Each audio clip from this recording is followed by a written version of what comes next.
Thank you, Mr Acting Deputy President.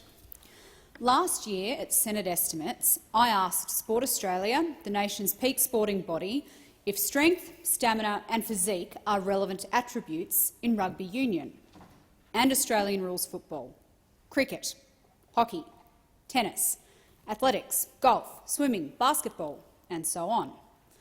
It's not a difficult question. An average Year 6 student could tell us that strength, stamina and physique play a role in all of these sports.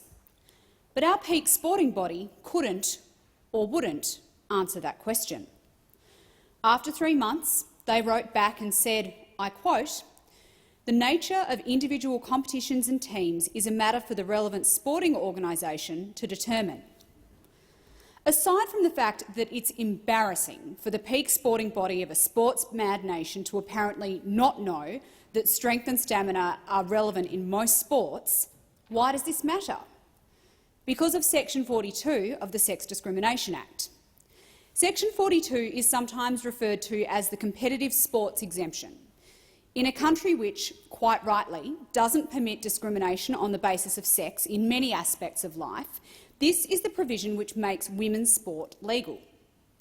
Section 42 says, very plainly, that it is not unlawful to discriminate on the ground of sex by excluding persons from participation in any competitive sporting activity in which the strength, stamina or physique of competitors is relevant. As drafted and as intended, it's a very simple provision. If strength, stamina or physique are relevant to the competitive sporting activity in question, it's perfectly legal to operate a women's sporting competition on the basis of sex. That's something that most major sports have been doing for decades without ever being told by a court that it's illegal to do so. Until recently, nobody ever questioned that it's perfectly lawful, not to mention eminently sensible, for sports like rugby, Australian rules, tennis, athletics and swimming to be able to offer women's sport and to discriminate on the basis of sex when doing so. If the law doesn't allow them to do this, then there would be nothing to stop any male from turning up and competing in women's sport. But suddenly in 2019, Sport Australia and the Human Rights Commission produced a guideline which told sports and sporting clubs around Australia that they may be in breach of the law if they exclude male people from female sport and should instead operate sport on the basis of gender identity.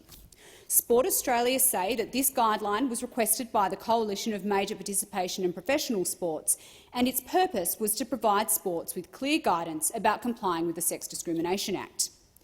It does seem more than a little odd that Australia's largest and most wealthy sports, each of which no doubt have access to their own expert legal advisers, suddenly in 2019 decided that they didn't know if their women's competitions were allowed to operate on the basis of sex. Presumably there are people within each of these peak sporting bodies who understand that the purpose of women's sport is to provide sporting competition for women, acknowledging that males and females have different physiologies which lead to different capabilities on the sporting field. It is bizarre that the people who run the AFL and Rugby Australia wouldn't be confident that strength, stamina and physique are relevant to playing their ultra-physical contact sports and therefore could operate on the basis of sex.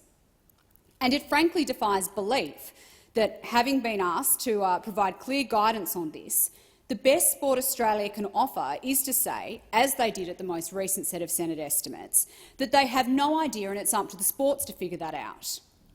The result of this piece of professional ignorance is, of course, that if Sport Australia or Rugby Australia or the AFL admit that strength, stamina and physique are relevant in those sports, they would have to stop telling sporting clubs that they'll get sued if they exclude biological men from women's sport. But they don't want to do that. They've already decided that they'd prefer to receive plaudits from activists for being inclusive than uphold the purpose and integrity of women's sport, to let females play with and against other females.